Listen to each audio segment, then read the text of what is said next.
Weyrich is one of the ideological godfathers of the Republican Party. He set up some of their largest organizations back in 1980. He gave a speech about how they don't want more people voting. Look at this amazing admission. They want everybody to vote. I don't want everybody to vote. Elections are not won by a majority of people. They never have been from the beginning of our country, and they are not now. As a matter of fact, our leverage in the elections, quite candidly, goes up as the voting populace goes down. And what happened over the last couple of years? All these voter ID laws trying to kill early voting in different states, including in Florida. And now, really interesting admissions by Republicans in Florida, including the former Florida Party chair, Mr. Greer. Jim Greer says, quote, the Republican Party, the strategists, the consultants, they firmly believe that early voting is bad for Republican Party candidates. It's done for one reason, and one reason only. We've got to cut down on early voting because early voting is not good for us.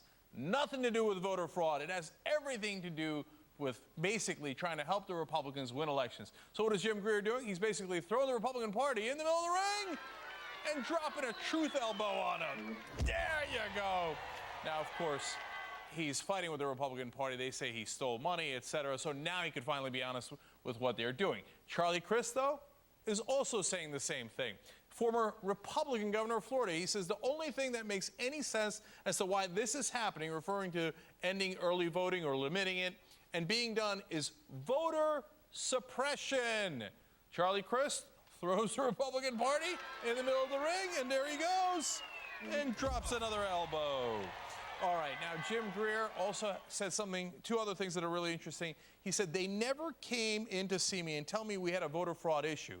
He said, it's all a marketing ploy, okay? And then finally, he says, yes, they are targeting blacks. Quote, the sad thing about that is, yes, there is prejudice and racism in the party, but the real prevailing thought is that they don't think minorities will ever vote Republican. So one more time, throw them in there, throw that elephant in there. Yes, it is about limiting